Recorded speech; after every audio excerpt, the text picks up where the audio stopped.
They all said the same thing, at least those who weren't too embarrassed by what had happened to them to actually talk about it. But they all said the same thing, and maybe you're thinking it too. It can't happen to me. Well, it's time for some straight talk. It can and will happen to you or someone you know or love, unless you take the time and invest the energy into learning how to keep yourself safe from scammers, period. 2023 saw over 880,000 people scammed out of $12.5 billion. That's a 22% increase from 2022. Look, I get it. Someone reaches out to you, an alluring, attractive, beautiful woman, a handsome man, reaches out to you randomly on a dating site. And you engage with them and you start to get to know them and you go back and forth and you share things about yourself and they share things about themselves. Or maybe you get a random WhatsApp or SMS message and you respond to it and you start engaging a little bit, right? And there's that feeling like, I'm getting to know somebody that's pretty cool. And they, in fact, may be a genuine person who's pretty cool. But you know what? If they're a scammer, there are very clear signs you can look out for because the conversation's going to transition at some point. And when you start to get suspicious after seeing the signs of this transition, which I've covered in multiple videos before, when you start to become suspicious that, hey, this has taken a turn, there are 5 very clear tactics that scammers employ. Sometimes just one of them, sometimes all of them. And when you start to run that thought in your mind like, I wonder why they asked me that. Why are they mentioning investments? Why is it that they always seem to need money because a family member is sick or in the hospital or they want to come see me, but I have to buy the tickets, whatever it may be. When the conversation turns to money and you get that first hint in your mind, like maybe something's wrong here, I'm not sure I like how this conversation's going. There are 5 things you can look out for that are very clear signposts that will tell you to press the pause button. My name is Philip Macko. I'm the host of the Muddy Waters YouTube series and podcast, and this is an important one, so thank you for tuning in. I covered in a previous video the stimulus response effect of interactions and how the brain releases oxytocin, dopamine, adrenaline, and how these quote unquote drugs can be addictive. That's the get to know you phase. Let's talk about the phase that occurs after when you start to be suspicious. Their approach has to build rapport, gain trust, and it has to. They have to connect with you. You have to engage back with them. There has to be an exchange of information, right? You have to get to know them. They have to get to know you. What are your hobbies? What do you love to do? What makes you passionate? What are you afraid of? Tell me about your family. Where do you live?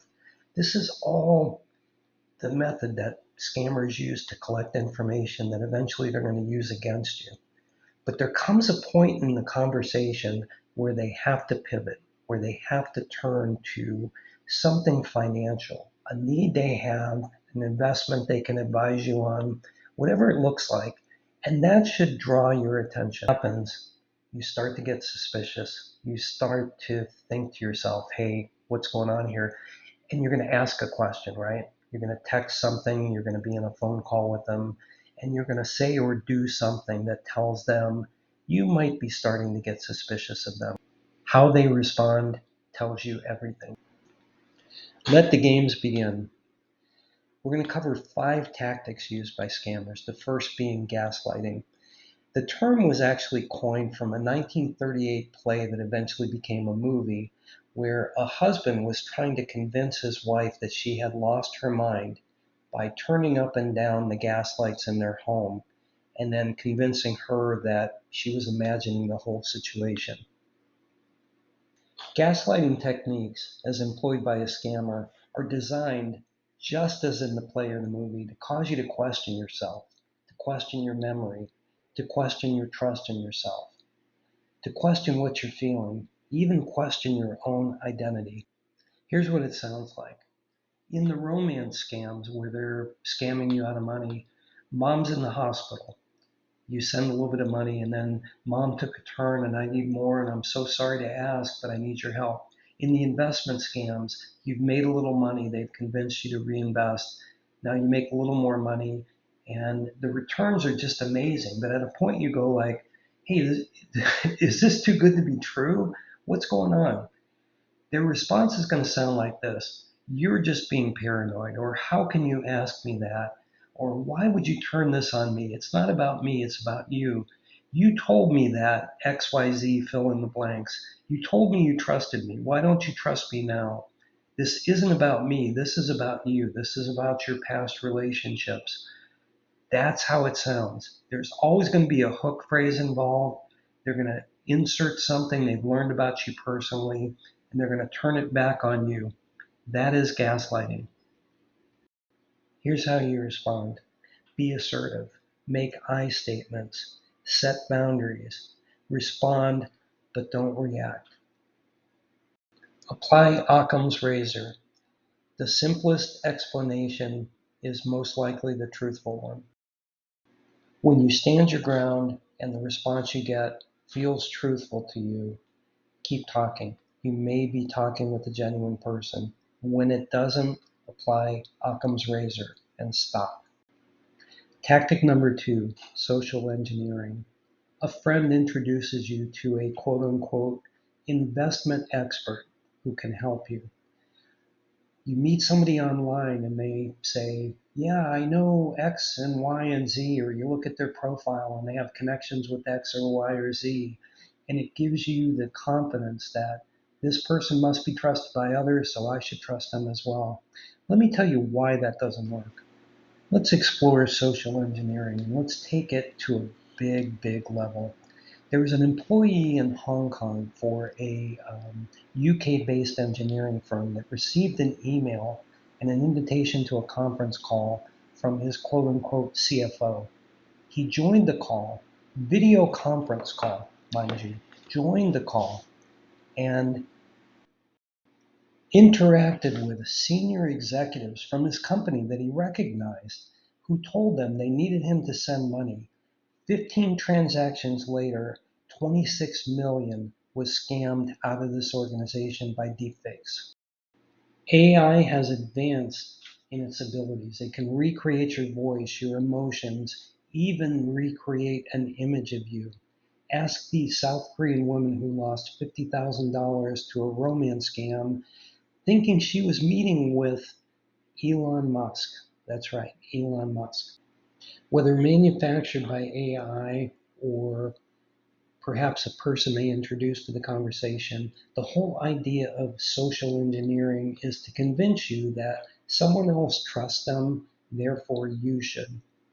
When you see the signs of social engineering, when someone else joins the conversation by phone, voice, by even video these days, ask yourself some questions. Apply Occam's razor. When in doubt, when someone new is introduced, whether by voice or even by video based on AI technologies, triangulate, stop, press pause, ask questions, involve others. Scammers don't want you talking to family or friends.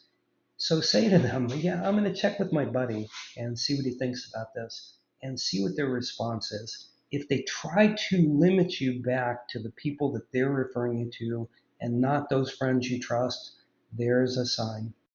And look, remember to trust your gut. Trust the initial reactions that you feel.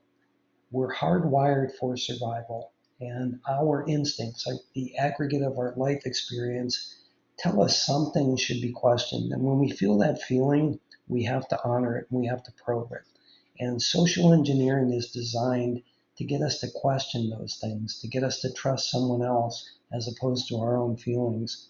Don't fall for it. Disengaged. Look up publicly the company website that is reaching out to you and reach out to them and ask them if they're trying to contact you. Call your CEO. Verify. Verify verify. Look, do a basic Google search. You'll find so much information. If what you're experiencing matches what you see online in terms of scam victims and what they've shared, there's your sign. Projection is a very different thing than gaslighting. Projection is when a person places their own feelings, behaviors, characteristics, and or actions on you. A scammer becomes more and more demanding of your time, attention, even money. You ask them to explain why they seem to be becoming more demanding, to which they reply, "You're the one being demanding. Why are you asking me this? We've already talked about this. Remember when you said insert something they learned in the hook phase, right? Why are you going back to this again? I thought you insert loved me, trusted me, wanted my financial help, wanted my advice. What's changed?" Or simply this: "It's you who's being demanding. Do you want my help, love, advice, or not?"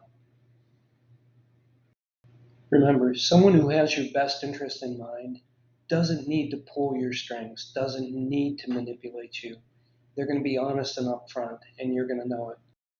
Remember, scammers have taken time to get to know you. They know your reactions. They've tested the waters. They're trained to do this. They're given scripts to do this. And maybe the other techniques don't work. Maybe they just want to string you along. And how do they do that? They keep moving goalposts. "My mom is in the hospital. She's very ill. I need your help." And you send them money. And then you get messages saying, "Oh, she's doing so much better. Thank you. You made such a difference in her life." And then a day or two or a week or whatever it is later, "Oh, she took a turn again. Oh my gosh, you were so helpful. Can you help me again?" Maybe it's on the investment side of the equation, right?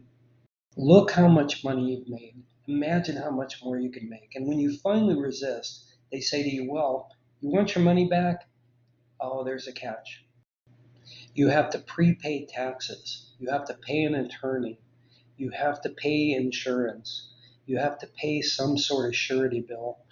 There's always a reason where you have to send more and more money until you finally stop or you start resisting. Whatever the case may be, that's where the road ends, my friends. So this is important. If you've fallen victim, if you're experiencing something that you're concerned may be a scam, and you've looked at the other signs, maybe those don't apply, but maybe you're seeing goalposts get moved, it's time to stop, because the only goal of the scammer is to get as much from you as they possibly can before you surrender. When you have money that you made from investment, you need to be able to get that money. It needs to be available to you. And if the goalpost starts moving, "Oh, you have to do this before you get your money, and you have to send me that before you get your money," whatever the case may be, that is moving in the goalpost. Cut your losses. Cut your losses. And the final thing to look out for is what I call the gas pedal, brake pedal effect. And here's how scammers use it: by alternating between gas pedal behaviors such as love bombing, where a scammer showers you with attention, affection, praise, and the like. And then all of a sudden, out of nowhere, and for a reason you can't understand, they hit the brakes. They stop responding to messages. They begin ignoring you, or worse, become short or even critical of you. Then maybe an excuse, an apology, and maybe not. And then they go back to love bombing. Scammers play on your reinforced addiction to dopamine dumps, ones that they've carefully crafted. During love bombing, the dopamine dumps occur. You feel validated, loved again, alive again.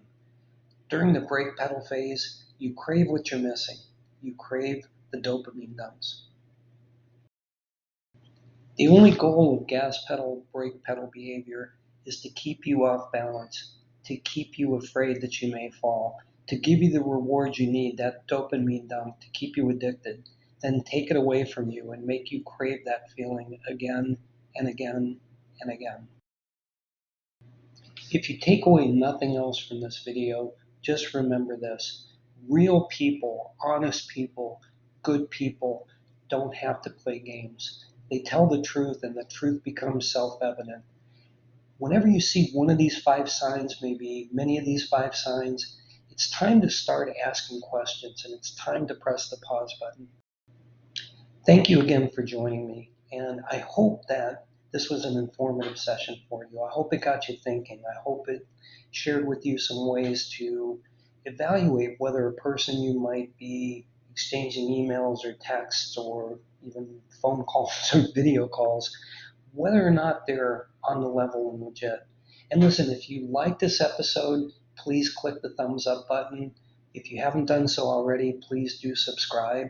And please do also share this with someone that you think can benefit from the things that we've covered today. Thank you again for joining. I hope you have an excellent day, and please stay safe.